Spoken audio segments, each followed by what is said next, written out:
A Assunção de Maria é um feriado religioso e quem diz festa religiosa diz festa popular. O nome popular da festa é Nossa Senhora da Assunção. Mas o que é a Assunção de Maria? Maria, tendo terminado o curso da sua vida terrena, foi assunta em corpo e alma para a glória celeste. Assim, no dia 1 de novembro de 1950, definia o último dogma da Igreja Católica, o Papa Pio XII, no uso da sua infalibilidade ex cátedra na Constituição Apostólica Munificentissimus Deus.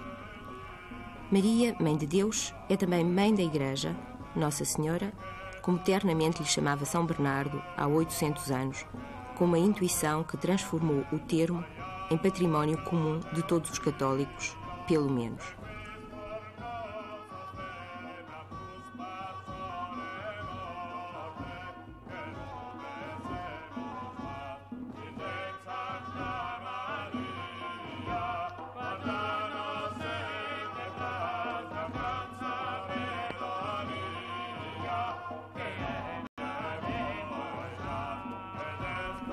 Por ser Mãe de Deus, sempre a cultura ocidental, desde os primeiros tempos do cristianismo, lhe atribuiu dois privilégios de algum modo simétricos.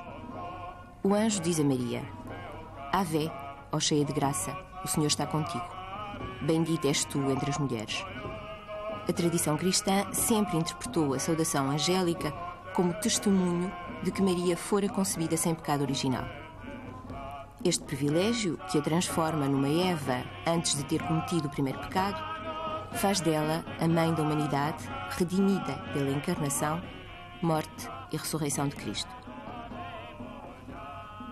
Se Maria é o templo em que vai morar o Redentor, o próprio Deus, a pureza desse templo deve, com efeito, ser total.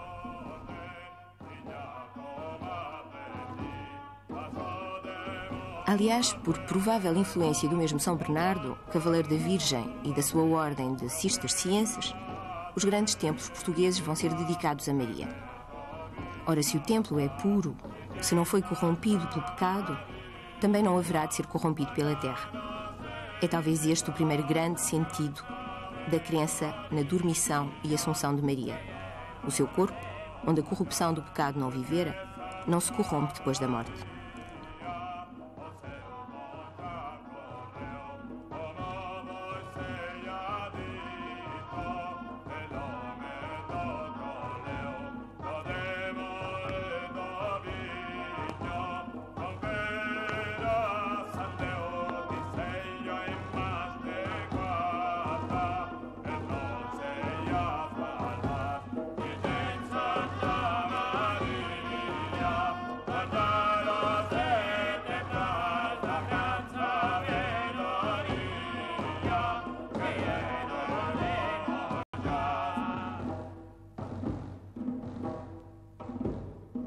Uma morte, porém, sempre os cristãos reconheceram em Maria. A morte mística aos pés da cruz, quando acompanha com São João, o discípulo bem-amado, a agonia de seu filho, trespassada com a espada que tão prodigamente será representada na pátria dos nossos impérios americanos. A Assunção não aparece, pois, como simples sequência da dormição. Ela está já implicada nessa primeira morte. Assim, a Assunção é inseparável da Senhora das Dores e da própria purificação da humanidade pela morte na cruz.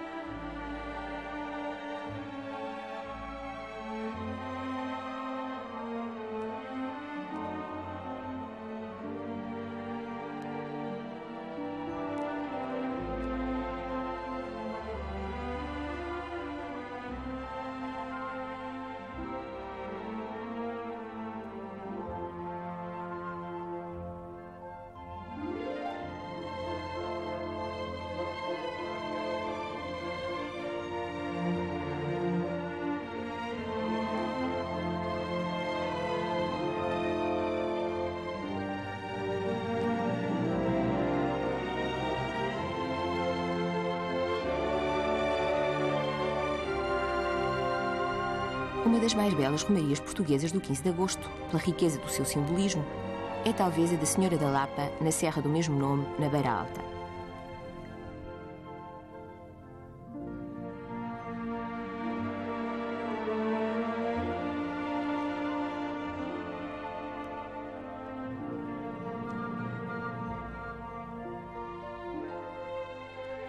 A passagem por esta fenda, neste exemplar santuário mariano, em que as duas grandes constantes do culto de Maria, a rocha e a água, se encontram aliadas, purifica quem por ela passa, sem de certo estar a pensar nas implicações teológicas desse ato, numa adequada interpretação simbólica da articulação entre a Assunção de Maria e a salvação da humanidade.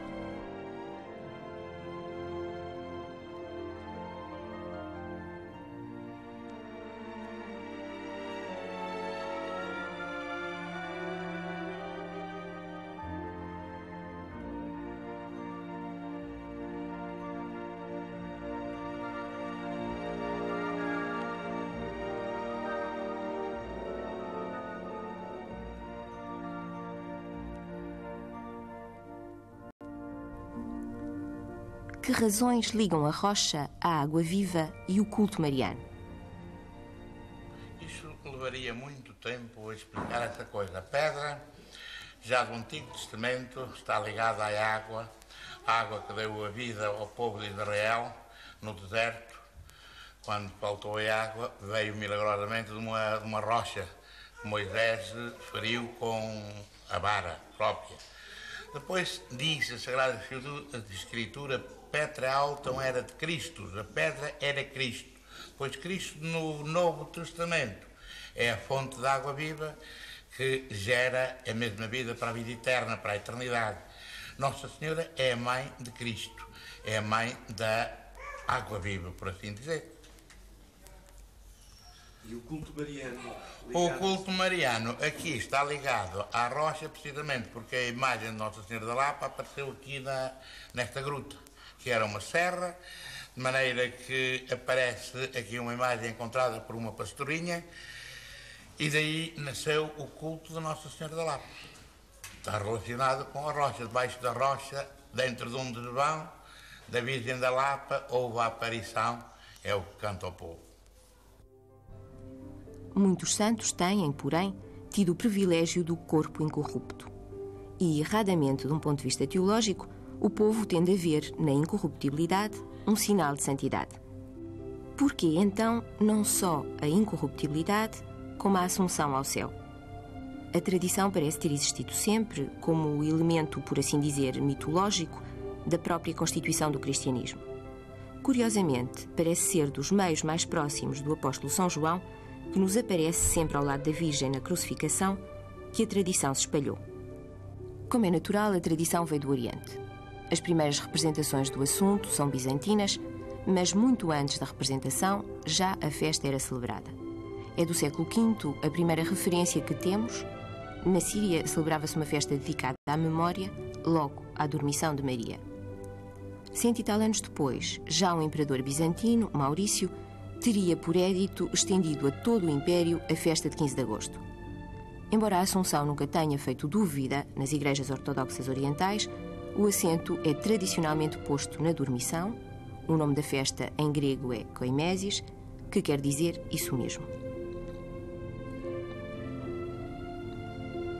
Na Igreja Latina, a festa terá entrado mais tarde, por via grega, em Roma, com o Papa Sérgio I.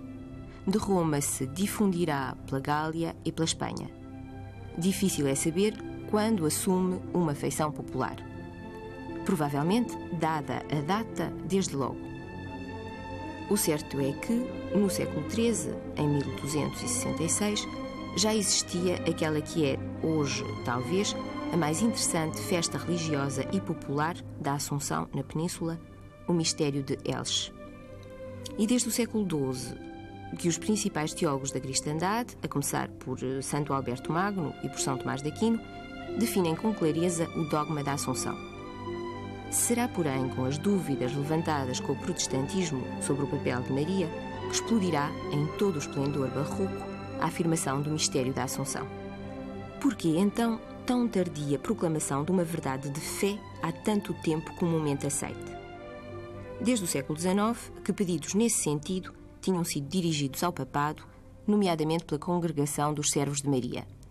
Mas será excessivo ligar a oportunidade da Declaração Dogmática de 1950 com a necessidade do Papa reafirmar um prestígio que saíra tão abalado dos diversos eventos da Segunda Guerra Mundial?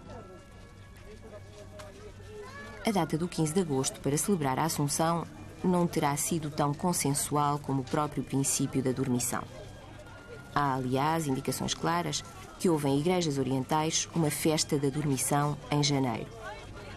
Das muitas igrejas que havia em Jerusalém, uma existia, desde o século V, no Jardim das Oliveiras, onde, a 15 de agosto, se celebrava uma festa da Mãe de Deus. Como rapidamente se difundiu a crença popular que tal igreja assinalava o lugar do sepulcro da Virgem, facilmente a festa em causa se terá identificado com a comemoração da dormição de Maria e subsequente Assunção. Esta, pelo menos, a explicação histórica hoje mais geralmente aceite. Mas outras razões, tradicionais e simbólicas, haverá. Pelo menos desde que há povos agrícolas, terá havido um ciclo de festas no fim do verão, indissoluvelmente ligadas às colheitas dos primeiros frutos e ao fim das ceifas. Na antiguidade greco-romana, o período era dedicado a Ceres, entidade que presidia aos trabalhos agrícolas. Mas era também o tempo da Afrodite Celeste, Urânia em grego, representação mítica da Virgem Celeste, figurada na constelação zodiacal por onde o Sol passa entre 21 de agosto e 21 de setembro, essa constelação que a notação dos astrólogos cristãos assinala com o próprio monograma de Maria. Igualmente, mais que uma festa isolada, o 15 de agosto marca o início de um ciclo de festas marianas que se prolonga até o 8 de setembro. Algumas das principais festas marianas portuguesas são posteriores ao 15 de agosto. No momento que marca uma certa pausa na faina agrícola, o mundo rural tradicional dedica este período aos mais queridos divertimentos dos nossos avós, as desfolhadas e as romarias.